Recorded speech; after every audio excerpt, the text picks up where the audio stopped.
9월 12일 월요일 공급의 약속. 300명의 아이들이 옷을 차려입고 앉아서 아침 식사를 주신 하나님께 감사의 기도를 드리고 있었습니다. 하지만 아이들 앞에는 아무런 음식이 없었습니다. 고아원을 운영하고 있는 선교사 조지 물러에게 이런 일은 자주 있는 일이었습니다. 그러나 이 상황은 하나님께서 어떻게 공급해 주시는지 알게 해주는 기회이기도 했습니다. 뮬러가 기도한 지 몇 분 안 되어 간밤에 잠을 이루지 못한 제빵사가 고아원의 문을 두드렸습니다. 그는 고아원에 빵이 필요할 거라고 생각되어 3바구니나 되는 빵을 간밤에 만들었던 것입니다. 조금 후에는 우유장수가 나타났습니다. 그의 손수레가 고아원 앞에서 고장나는 바람에 우유가 상하는 것을 원치 않은 그는 뮬러에게 우유를 모두 주었습니다. 우리가 잘 지내는 데 필요한 자원인 음식과 집, 건강, 재정, 친구들이 없을 때, 염려나 걱정, 자기 연민 등을 한바탕 치르는 것은 정상적인 일입니다. 그런데 열왕기사 17장 8절에서 16절 말씀은 하나님의 도움이 나는 떡이 없고 다만 통에 가루 한 움큼과 병에 기름 조금뿐이라고 말한 가난한 과부처럼 전혀 예상하지 못한 방법으로 올 수 있다는 것을 상기시켜 줍니다.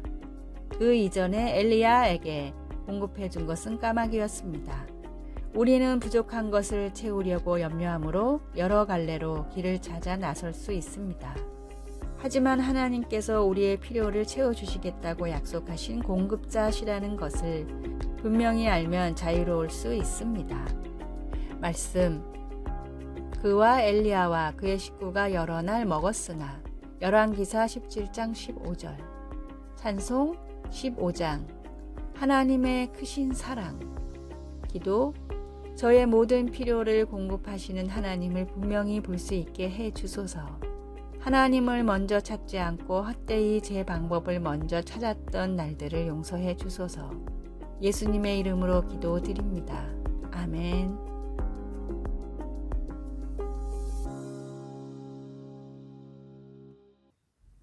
9월 13일 화요일 쳇바퀴를 돌려도. 론 허치크래프트의 마음 도둑이란 책에 나오는 게르빌루스라는 다람쥐와 주인의 대화입니다. 아침에 일어난 주인이 게르빌루스를 찾아가 계획을 물었습니다. 게르비, 오늘의 계획은 뭐야? 일단 사료를 먹어야지. 그리고 잠시 쉬었다가 곧 시작할 거야. 시작한다니 뭐를? 게르빌루스는 귀찮다는 듯이 대답했습니다. 먹긴 뭐야? 쳇바퀴 도는 일이지. 잠시 뒤 사료를 다 먹은 게르빌루스는 쳇바퀴에서 열심히 달렸습니다.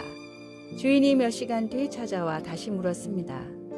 그런데 거기서 평생 쳇바퀴만 돌 거야? 다른 방법을 시도해보는 게 낫지 않겠어? 주인의 말을 들은 게르빌루스는 고개를 끄덕였습니다. 그 말이 맞아. 여길 벗어나려면 조금 더 빨리 달려야겠어. 그리고 젖먹던 힘을 다해 쳇바퀴를 굴렸지만 여전히 제자리였습니다. 사육장을 벗어나지 않는다면 아무리 열심히 달려봤자 제자리일 뿐입니다. 진리로 얻은 자유함을 버리고 다시 세상의 쳇바퀴로 돌아가는 어리석은 성도가 되지 마십시오. 오늘의 말씀. 임금들과 높은 지위에 있는 모든 사람을 위하여 하라. 이는 우리가 모든 경건과 단정함으로 고요하고 평안한 생활을 하려 함이라. 디모데전서 2장 2절. 오늘의 찬송 207장 귀하신 주님 계신 곳. 오늘의 만나. 없어질 것을 위해 열심히 내는 어리석은 자가 되지 않게 하소서. 똑같은 세상에 나가 똑같은 일을 해도 주님을 위한 마음으로 합시다.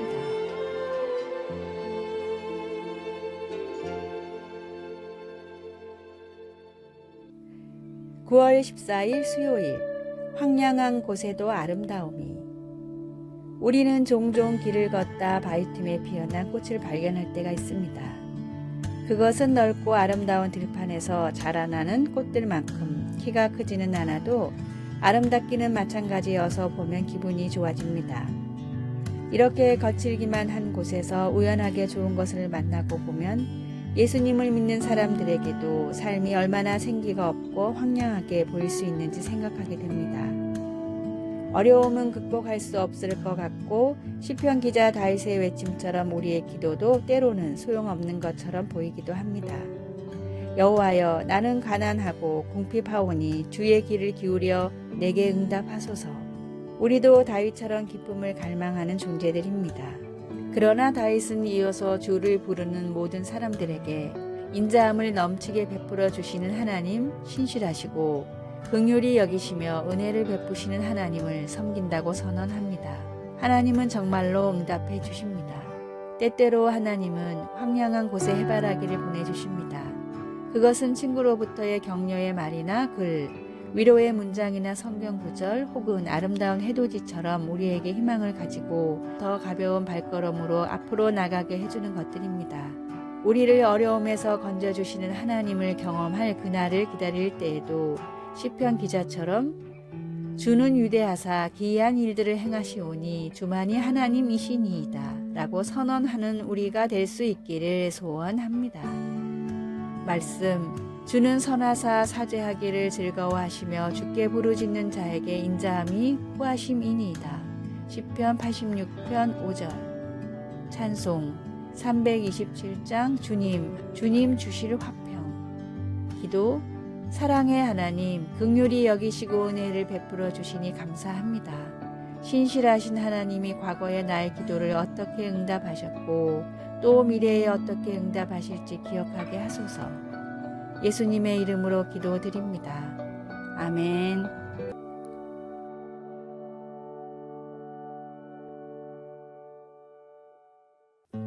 9월 15일 목요일, 부자를 위한 질문. 사람들은 누구나 부자가 되고 싶어 합니다. 그러나 얼마나 가져야 부자라고 할 수 있을까요? 사람마다 기준은 모두 다를 것입니다. 다음은 미국의 유명한 인터넷 커뮤니티에 올라온 당신이 부자인지 확인할 수 있는 질문이라는 글입니다.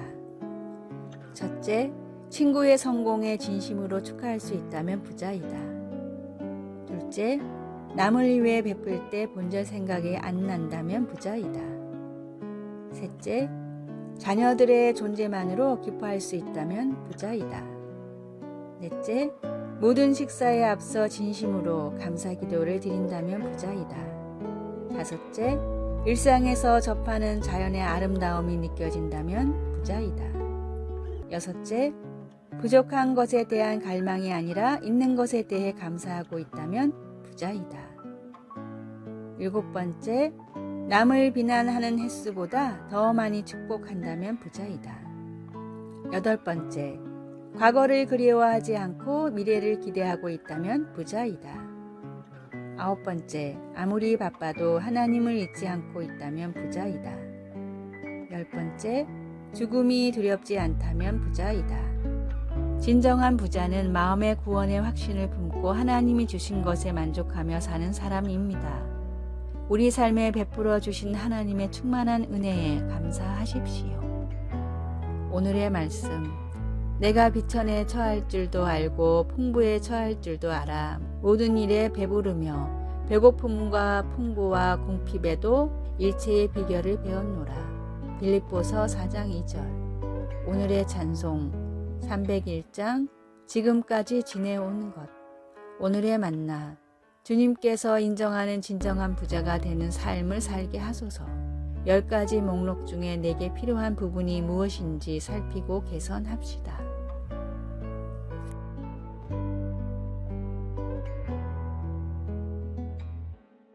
(9월 16일) 금요일, 우리의 구원자 하나님.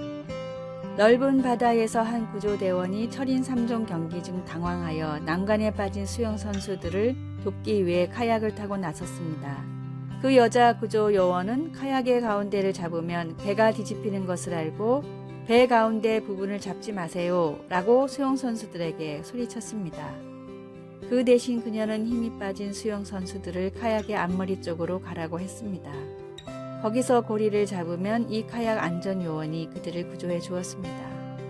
삶이 그리고 사람들이 우리를 끌어내리려 하는 위험 앞에서 예수님을 믿는 우리에게는 구원자가 계심을 압니다. 주 여호와께서 이같이 말씀하셨느니라. 나 곧 내가 내 양을 찾고 그 흩어진 모든 곳에서 그것들을 건져낼지라. 에스겔 34장 11절에서 12절. 이것은 이스라엘 백성이 유배 중에 에스겔 선지자가 준 확신이었습니다. 이스라엘 지도자들은 백성들을 무시하고 착취하고 삶을 약탈하며 자기만 먹이고 하나님의 양떼를 먹이지 아니하였습니다. 그 결과 사람들은 온 지면에 흩어졌으되 찾고 찾는 자가 없었습니다. 그러나 주님은 내가 내 양을 건져내겠다고 선언하셨습니다. 그리고 그분의 약속은 지금도 유효합니다. 우리는 무엇을 해야 할까요? 전능하신 하나님과 그분의 약속을 견고히 붙잡으십시오. 하나님은 나 곧 내가 내 양을 찾고 찾으리라고 말씀하십니다. 그것은 단단히 붙잡을 가치가 있는 구원의 약속입니다. 말씀, 내가 그 흩어진 모든 곳에서 그것들을 건져낼지라. 에스겔 34장 12절. 찬송 400장 험한 시험 물 속에서. 기도, 하나님, 인생이 너무나 두려울 때엔 험한 풍랑에서 돌이켜 언제나 하나님께 나아가게 하소서. 아멘. 아래의 빨간색 글자 구독을 누르시어 더 많은 전도의 열매를 맺으시기를 기도합니다.